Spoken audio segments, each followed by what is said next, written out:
À mon âge, en préménopause, en aimant le chocolat et le camembert, je me disais, je vois pas comment je vais faire. Je me sens bien. Mon mari m'a dit qu'il trouvait que j'avais une belle ligne cet été. J'ai perdu 6 kilos en 6 mois.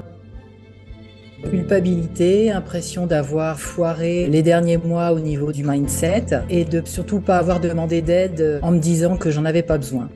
Je suis partie comme une flèche. Je me suis dit, bon, en fait, c'était facile leur truc. Pourquoi ça dure un an? Moi, en 6 mois, j'ai compris comment perdre du poids. Et là, je me rends compte, le sport est passé à la trappe, la sensation de faim est passée à la trappe, la sensation de satiété est passée à la trappe. Je me suis forcée pour le sport dès le début, ça n'a pas tenu. Donc, du coup, j'ai beaucoup de mal à raccrocher et que ça n'a jamais été un plaisir.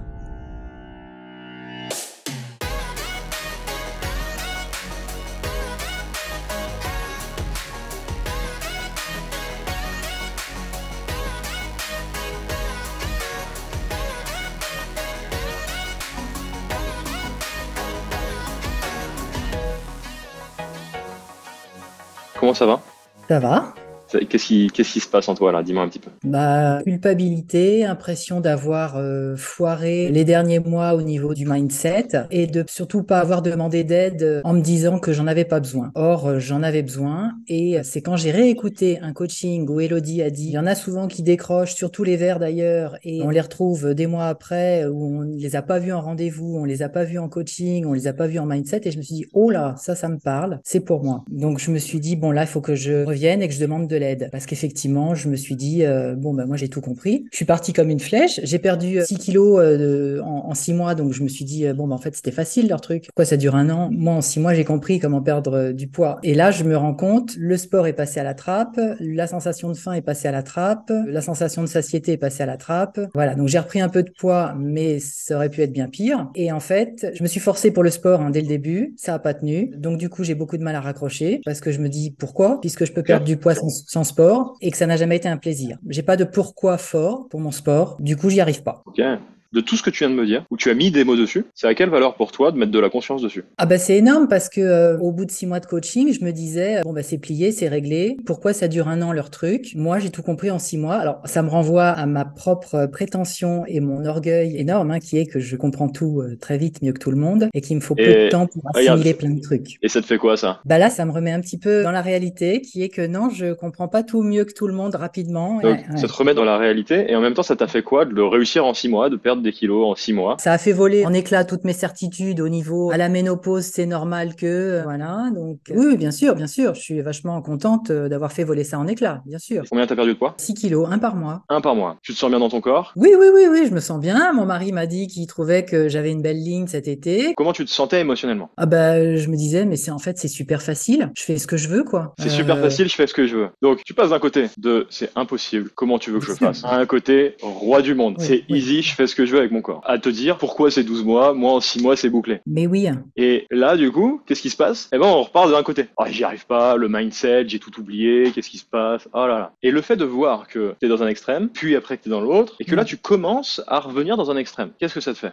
Je me dis, il n'y a rien qui est acquis en fait, c'est comme le vélo, faut pas que je m'arrête. Et je me suis arrêtée. Je peux me tromper, mais j'ai l'impression dans ce que tu dis que, en effet, il y a beaucoup de j'ai tout arrêté, j'y arrive pas, le mindset c'est n'importe quoi. Mais il y a aussi un côté qui est plus aligné, qui est plus dans de la certitude, qui est plus dans, en fait, il y a rien pour acquis, on a besoin de continuer à avancer. Qu'est-ce que t'en penses? Oui, oui, oui, oui, oui, oui, c'est sûr. Et je me dis, pourquoi j'ai autant attendu? Avant d'aller sur d'autres aspects, je trouve ça super intéressant cette notion de oui, j'oscille dans les émotions, j'y arriverai jamais en mode je peux pas réussir, pas de victoire. Roi du pétrole, j'y arrive, yes, en 6 mois, trop facile. Je pars un peu dans l'extrême en me disant le mindset, n'importe quoi, et au final, toi-même, tu te recadres un petit peu sur de la certitude. Et après, on repartait un petit peu sur la notion de pourquoi je me suis arrêté, pourquoi j'ai pas demandé de l'aide. Ce que j'aimerais savoir là, qu'est-ce que ça t'apprend toi, sur toi, tout ce que t'as pu faire, qu'est-ce que ça t'apprend? Ça m'apprend que quand je veux, je peux. Et quand je lâche, je retourne dans mon état de petit enfant génial, ouin-ouin, grognon. Est-ce que quand tu lâches au même point qu'avant? Non, non, parce que là, en 3 mois, j'ai repris 1 kilo. Je me suis pas bouffé des pots de fromage blanc de 1 kilo au goûter. Ce que tu faisais avant? Avant, oui, je mangeais sans faim. Donc là, j'écoute un peu plus en me disant, bon, le chocolat, je me fais peut-être pas la tablette complète. Là, c'est bon. J'en ai pris 4 carrés, ça suffit. Dans ton discours qui est de la nutrition c'est n'importe quoi, j'écoute pas ma satiété, la structure de l'assiette, etc. En fait, qu'est-ce qui fonctionne encore? Je me remplis pas sans conscience. Je me remplis pas en me disant, faut que je me remplisse, faut que je me remplisse, faut que je me remplisse. Ça, non. Donc tu te remplis pas sans conscience. Déjà Ouais. ça a de la valeur pour toi de garder cette conscience Ouais. pendant tes repas. C'est important Ouais, pour toi? oui, oui, oui, oui. De plus manger autant qu'avant, de plus me servir comme comme mon mari, de pas finir mes plats au restaurant. Oui, bien sûr, bien sûr. Ok, de plus finir tes plats au restaurant. Ouais. À quel point c'est une évolution, ça, juste de te dire que, en fait, même maintenant, tu continues à ne plus finir tes plats au restaurant, alors que tu les as payés. Oui, bah parce que je me dis, c'est pas normal. Mon mari, il a le même plat, la même quantité que moi, il fait 20 kilos de plus que moi, j'ai pas à finir mon plat. C'est logique pour moi. Et c'est même logique pour toi, comme si ça devenait quelque chose de naturel, c'est Oui, ça? presque envie de dire maintenant au restaurant, vous avez pas la portion pour femme, la portion pour homme, quoi. C'est aberrant. C'est même rentré en toi, presque ça t'énerve, quoi. Oui, parce que avant, je me faisais une entrecôte de 300 grammes, je pouvais la manger. Maintenant, je mange plus une entrecôte de 300 grammes. Là, tu me parles de la nutrition. Oui.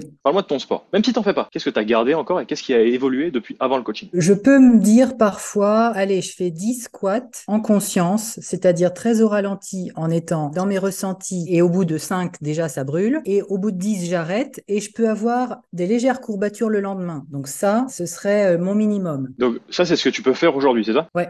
Donc, ce que tu faisais pas forcément avant. Non.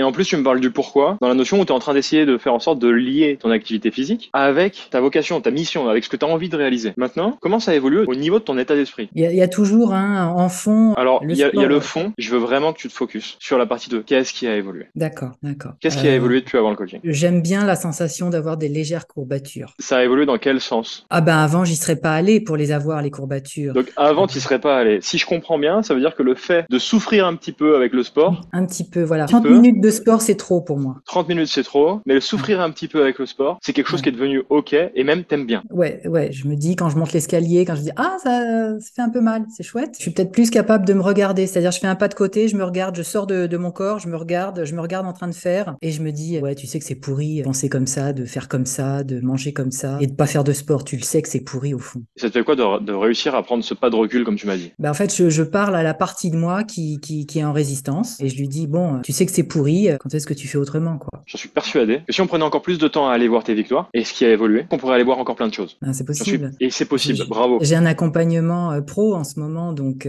qui me prend énormément de mon énergie et de mon temps. Donc oui, bien Ah, sûr. c'est vraiment génial parce que déjà je vais vraiment pouvoir t'aider, tu vas vraiment pouvoir voir l'envers du décor. Et je veux que tu ancres cette notion qu'en fait, sur la partie nutrition, tu arrives à écouter ta satiété à un certain moment, à un certain stade, jusqu'à même pouvoir t'énerver au restaurant à te dire vous avez pas des portions différentes. Tu arrives à laisser dans ton assiette au restaurant. Tu arrives à faire en sorte de manger davantage en conscience, sans te remplir en perdant cette conscience-là. Je prenais des salades de pommes de terre. J'adore ça, la pomme de terre en salade, mais j'en prenais une montagne. Maintenant, j'en prends 3, 4 des morceaux de pommes de terre en les Yes. savourant. Je vais prendre un peu plus de tomates, un Et peu de sardines. tu prends plaisir à le faire? Oui, et c'est vraiment, je me dis, mais comment je pouvais faire avant, quoi? Yes, félicitations. Comment je pouvais faire avant? Donc c'est quelque chose qui est devenu vraiment naturel. Le sport t'a Oui, évolué en te disant, oui. tiens, j'aime même bien avoir une petite partie de souffrance. Pas trop. Tu commences à te connaître sur la notion de, j'aime bien avoir un petit peu, mais pas trop. Juste le truc qui va bien. T'as évolué sur cet état d'esprit. T'as évolué sur la notion de, bah tiens, un peu tous les jours, en fonction des semaines, je sais pas exactement comment ça se passe, mais faire 10 squats en conscience et jusqu'à avoir des courbatures le lendemain.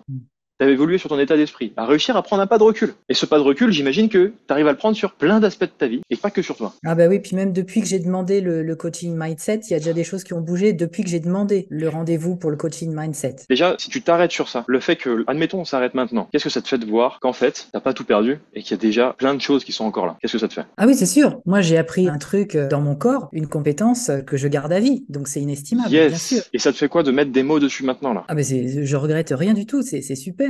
Là, t'as arrêté un petit peu le coaching dans ce que tu disais. Tes habitudes ne sont pas forcément arrêtées, tu l'as vu dans ce que t'as pu continuer, etc. Oui, parce Où que est-ce j'aurais pu reprendre 6 kilos en 6 mois, oui, bien sûr. Exactement. Oui, bien sûr. À la place de la priorité qui était sur ton coaching, où est-ce que t'as mis ta priorité? Ah bah, sur le développement de mon activité en ligne. Sur le développement de ton activité en ligne. C'est important pour toi, ton activité en ligne? Ah oui. À quel point c'est important pour toi? Ça faisait des années que je me demandais par quel bout j'allais le prendre et ouais. Ça faisait des années que tu te demandais par quel bout t'allais le prendre. Ça fait combien de temps que t'as mis un peu en stand-by? Depuis mars-avril. Comment ça a évolué, ton activité de coaching en ligne depuis mars-avril? Ah bah, j'ai eu mes premières clientes. Et là, c'est une petite pépite que j'ai pour toi. Ça me donne des frissons parce que je m'en souviens rapidement. Ton objectif à la fin des 12 mois de coaching, c'était de lancer ton activité en ligne et de commencer à avoir tes premières clientes, avoir davantage confiance en toi et réussir à évoluer pour développer ton business. C'est notre objectif. Et si ça prend 9 ou 10 mois, ça prendra 9 ou 10 mois. C'est pas grave. Moi, ça me dérange pas. Tant que je sais que toi, tu vas pouvoir t'impacter toi. Et en plus, si tu me dis que tu peux impacter d'autres personnes sur leur bien-être à plus de 50 ans, mais moi, je signe direct. Je me dis, putain, mais j'ai presque formé quelqu'un à pouvoir former d'autres personnes. Oui, je me disais, sais pas si c'est lié, je sais pas si tout est lié. C'est lié, parce que ça fait partie d'une de tes valeurs qui te touche.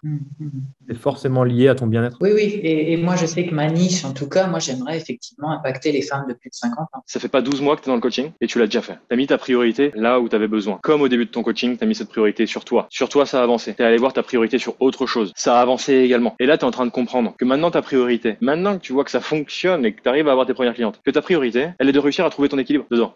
Et ça, c'est un jeu que tu auras toute ta life et que tout le monde, vous aurez ça toute votre vie. Vous mettez de l'énergie sur ce qui est important pour vous. Et après, l'objectif, c'est de voir l'autre côté de la pièce à chaque fois et de vous dire, oula, attends, je suis un peu trop focus là-dessus. Qu'est-ce que j'oublie? Qu'est-ce que je zappe? Et ça m'arrive. Je suis le premier, comme tu le disais, je suis le premier à pouvoir m'endormir sur mon ordinateur et me dire, allez, let's go. Je suis le premier, là, pendant les coachings, à me dire, allez, c'est parti, on va faire un coaching. Si je mets pas un chrono, je fais 50 minutes. Par contre, j'oublie l'autre facette, qui est que vous êtes 6 à être coaché ce soir. Et ça, c'est le jeu d'équilibre que tu as besoin de trouver. Et aujourd'hui, tu as juste mis une priorité. Et maintenant, c'est comment tu peux faire pour trouver ton équilibre, te remettre en priorité sur certains points. Et je dis bien sur certains points parce que tu es déjà en priorité. Hein. Tu fais ce qui est important pour toi. Tu l'es déjà en priorité. Qu'est-ce que tu ressens vis-à-vis de ta culpabilité là? Oui, j'ai changé de priorité, donc c'est pas. J'ai géré un gros truc, oui. J'ai géré un gros truc ces derniers mois, donc oui, je comprends. Super, Elisa. Merci. Merci à toi. Si on devait retenir un truc avec Elisa, c'est de voir où est-ce qu'est votre priorité aujourd'hui. Ça, c'est le premier point. Et de voir où est-ce que vous évoluez dedans. Et c'est souvent cette question-là. Quand vous rentrez dans le coaching, vous décidez de vous mettre en priorité, vous, sur un aspect de votre vie. Votre bien-être physique, bien-être mental et évoluer dessus. Mais vous aviez déjà une priorité ailleurs. Peut-être priorité boulot, peut-être priorité des enfants, peut-être priorité dans une pratique sportive, peu importe. Il y avait déjà une priorité ailleurs. Et donc, c'est qu'un jeu de priorité. La deuxième chose, c'est de réussir à vous recentrer, à retrouver de la certitude, à retrouver un état d'équilibre. Je n'arrive à rien à faire, je sais pas où je suis paumé. Waouh, je suis le roi du monde. Ah, et puis ça y est, j'arrive plus à rien à faire. Non, ouvrez les deux facettes de la pièce. Ouvrez tout. Quand elle était la reine du monde, Elisa, quand elle arrivait à perdre ses kilos comme elle voulait, comme elle disait, c'est facile. Il y a plein de trucs qu'elle zappait à côté. Et c'était peut-être pas à ce moment-là que son business décollait le plus. Parce qu'elle s'en occupait peut-être pas. Donc c'est la reine du monde sur son poids. Mais à côté, il y a d'autres rois du monde sur le business. Quand on dit ça, ah, tiens, ça recentre. Donc c'est important de pouvoir voir l'ensemble.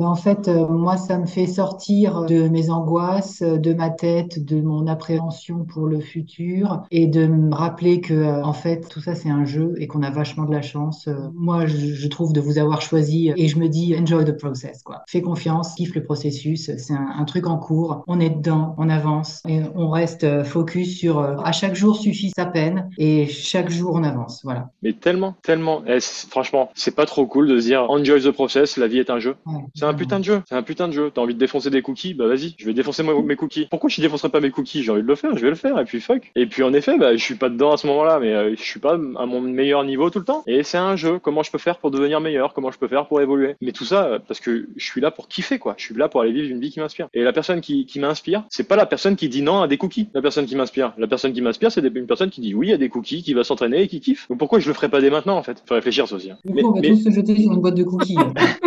Mais sincèrement, mais pourquoi pas? L'objectif, il est dans cette notion de je suis là pour devenir une personne qui m'inspire et qu'est-ce qu'elle fait cette personne-là? Comment elle vit dans son quotidien? Et je vais vivre maintenant dans ce quotidien. Et je vais voir toutes les croyances qu'il y a qui m'empêchent de le vivre. Je vais voir toutes mes limites qui m'empêchent de le vivre. Oui, je vais manger le cookie. Mais la personne qui m'inspire, c'est une personne qui peut manger la moitié d'un cookie et regarder l'autre cookie et se dire tiens, je le pose. Ça m'inspire, ça aussi. Ça m'inspire de ouf. Même si c'est un putain de cookie qui est coulant au chocolat, je m'autorise à le poser en plein milieu. Ah, c'est une torture, hein. Grave. C'est une torture. Et le niveau d'au-dessus, c'est quoi? C'est acheter le cookie qui coûte 10 balles, manger la moitié, il est excellent et tu poses le reste. Ça m'inspire de ouf. Pourquoi? Parce que c'est moi qui décide. C'est pas mon argent qui décide. C'est pas mes émotions qui décident. C'est pas le cookie qui décide. C'est pas le cookie qui décide. Ça m'inspire de ouf. Puis à des moments, je vais me dire, il va le bouffer aussi ce cookie et je vais en reprendre 2. Mais c'est ok. Plus vous allez vivre la vie de la personne qui vous inspire, que vous voulez devenir, plus vous allez avoir ces résultats-là. Mais pour ça signifie qu'est-ce qui m'inspire? Quelle est cette personne-là? Qu'est-ce qu'elle fait dans ses habitudes?